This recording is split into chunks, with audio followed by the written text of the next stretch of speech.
ಶ್ರೀರಾಮ್. ನೀವು ನೋಡ್ತಾ ಇದ್ದೀರಾ ಟಿವಿ ವಿಕ್ರಮ. ನಾನು ಸೌಮ್ಯ ಸನಾತನಿ. ನಮ್ಮ ಟಿವಿ ವಿಕ್ರಮದ ಎಲ್ಲ ಕಾರ್ಯಕ್ರಮಗಳ ನೋಟಿಫಿಕೇಶನ್ ನಿಮಗೆ ಸಿಗಬೇಕಂತ ಹೇಳಿದ್ರೆ ನಮ್ಮ ಟಿವಿ ವಿಕ್ರಮ ಚಾನೆಲ್ ಅನ್ನು ಸಬ್ಸ್ಕ್ರೈಬ್ ಮಾಡಿ, ಹಾಗೆ ಬೆಲ್ ಬಟನ್ ಕ್ಲಿಕ್ ಮಾಡೋದನ್ನ ಖಂಡಿತ ಮರಿಬೇಡಿ. ಒಂದು ಮಾತಿದೆ, ಅಪ್ಪ ನೆಟ್ಟ ಆಲದ ಮರಕ್ಕೆ ಮಗ ನೇಣು ಹಾಕೊಂಡ ಅಂತ. ಕೆಲವೊಂದು ಸಲ ಹಾಗೆ ಯಾವತ್ತೋ ಯಾರೋ ಮಾಡಿದ ತಪ್ಪಿಗೆ ನಾವು ಕಷ್ಟ ಅನುಭವಿಸಬೇಕಾಗುತ್ತೆ. ಈ ದೇಶದಲ್ಲಿ ಕಾಂಗ್ರೆಸ್ ಇಂಥ ಬೇಕಾದಷ್ಟು ತಪ್ಪುಗಳನ್ನು ಮಾಡಿದೆ. ಇದನ್ನ ಇವತ್ತು ನಾವು ಅನುಭವಿಸ್ತಾ ಇದ್ದೇವೆ.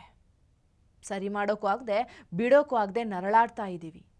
ಇವಾಗ ವಕ್ಫ್ ಕಥೆನೇ ನೋಡಿ, ಮಾಡೋಕ್ಕೆ ಕೆಲಸ ಇಲ್ಲದೆ ಅವತ್ತು ಈ ಬಿಲ್ಲನ್ನು ಪಾಸ್ ಮಾಡಿದರು. ಈಗ ಅದನ್ನು ತೆಗೆಯೋಕೆ ಒದ್ದಾಡಬೇಕಾಗಿದೆ. ಅಂಥದ್ದೇ ಒಂದು ಕಾನೂನು ಕಾಂಗ್ರೆಸ್ ಜಾರಿಗೆ ತಂದಂಥ ಕಾನೂನು ಈಗ ಗುಜರಾತ್ನಲ್ಲಿ ಸಿಕ್ಕಾಪಟ್ಟೆ ಚರ್ಚೆಗೆ ಕಾರಣ ಆಗಿದೆ.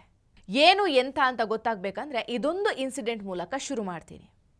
ಗುಜರಾತ್ನಲ್ಲಿ ಓರ್ವ ಹಿಂದೂ ಮಹಿಳೆ ತನ್ನ ಜಾಗವನ್ನು ಮುಸಲ್ಮಾನ ಮಹಿಳೆಗೆ ಮಾರಕ್ಕೆ ಹೋಗ್ತಾಳೆ. ಮಾರೋದಕ್ಕೆ ಮಾತುಕತೆಯೂ ಆಗತ್ತೆ, ಬೆಲೆ ಕೂಡ ನಿಗದಿಯಾಗಿತ್ತು. ಇನ್ನೇನು ರಿಜಿಸ್ಟರ್ ಮಾಡಬೇಕು ಅಷ್ಟೊತ್ತಿಗೆ ಅಕ್ಕಪಕ್ಕದ ಜನರೆಲ್ಲ ಅದನ್ನು ವಿರೋಧಿಸೋಕೆ ಶುರು ಮಾಡ್ಕೊಳ್ತಾರೆ. ಗಲಾಟೆ ಜೋರಾಗುತ್ತೆ. ಕೊನೆಗೆ ಕಲೆಕ್ಟರ್ ಆ ಜಾಗವನ್ನು ಸೀಸ್ ಮಾಡ್ತಾರೆ. ಅವರ ಸ್ವಂತ ಜಾಗ ಅವ್ರು ಯಾರಿಗಾದರೂ ಸೇಲ್ ಮಾಡಬಹುದು. ಹಿಂಗಿರ್ಬೇಕಾದ್ರೆ ಅದನ್ನು ಸೀಸ್ ಮಾಡೋ ರೈಟ್ಸ್ ಏನಿದೆ? ಆಗಲೇ ಗೊತ್ತಾಗಿದ್ದು ಡಿಸ್ಟರ್ಬ್ ಏರಿಯಾ ಆ್ಯಕ್ಟ್.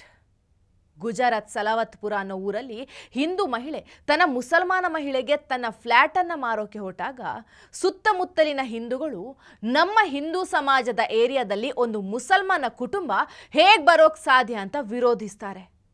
ಯಾಕಂದರೆ ಗುಜರಾತ್ ಹಿಂದೂಗಳಿಗೆ ಚೆನ್ನಾಗಿ ಗೊತ್ತಿದೆ, ಒಂದು ಮುಸ್ಲಿಂ ಕುಟುಂಬವನ್ನು ಒಳಗೆ ಬಿಟ್ಕೊಂಡ್ರೆ 1 4 ಆಗುತ್ತೆ, 4 10 ಆಗುತ್ತೆ.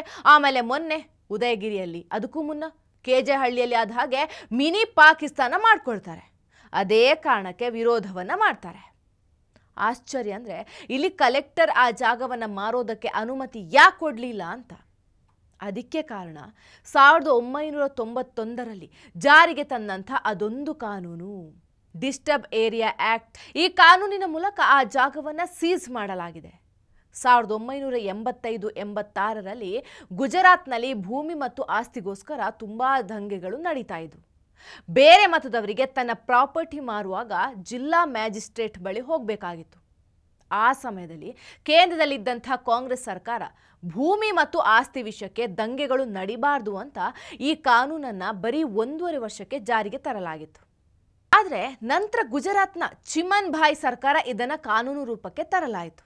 ಡಿಸ್ಟರ್ಬ್ ಏರಿಯಾದ 500 ಮೀಟರ್ ಒಳಗೆ ಆಸ್ತಿ ಇದ್ದಲ್ಲಿ ಅದನ್ನು ಬೇರೆ ಮತದವರಿಗೆ ಮಾರಲಿಕ್ಕೆ ಬಯಸಿದರೆ ಅದಕ್ಕೆ NOC ತೆಗೆದುಕೊಳ್ಬೇಕು.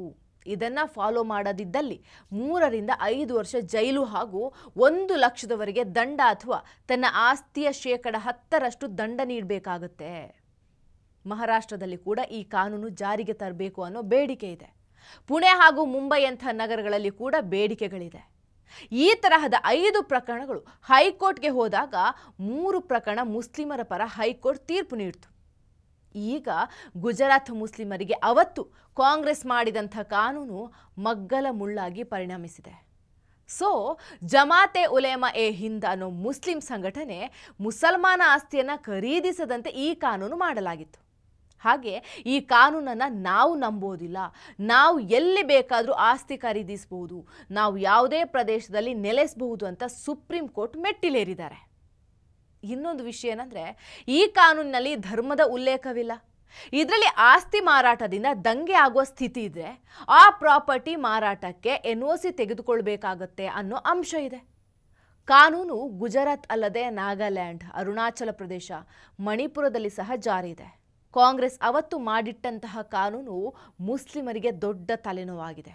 ಆದರೂ ಒಂದು ಆಶ್ಚರ್ಯ ಏನಂದರೆ ಎಲ್ಲ ಅವರ ಪರವಾಗಿಯೇ ಕಾನೂನು ಮಾಡೋ ಕಾಂಗ್ರೆಸ್ ಇದೊಂದು ಎಡವಟ್ಟು ಮಾಡಿದ್ದೇಗೆ ಅಂತ. ಟಿವಿ ವಿಕ್ರಮ, ದೇಶ ನಿಮ್ಮ ಕೈಯಲ್ಲಿ. ಈ ಕಾರ್ಯಕ್ರಮ ನಿಮಗೆ ಇಷ್ಟ ಆಗಿದ್ದಲ್ಲಿ ಲೈಕ್, ಶೇರ್ ಹಾಗೂ ಕಮೆಂಟ್ ಮಾಡಿ. ಟಿವಿ ವಿಕ್ರಮದ ಕಾರ್ಯಕ್ರಮಗಳನ್ನು ನಿರಂತರವಾಗಿ ವೀಕ್ಷಿಸಲು ಸಬ್ಸ್ಕ್ರೈಬ್ ಮಾಡಿ, ಬೆಲ್ ಐಕನ್ ಒತ್ತಿ.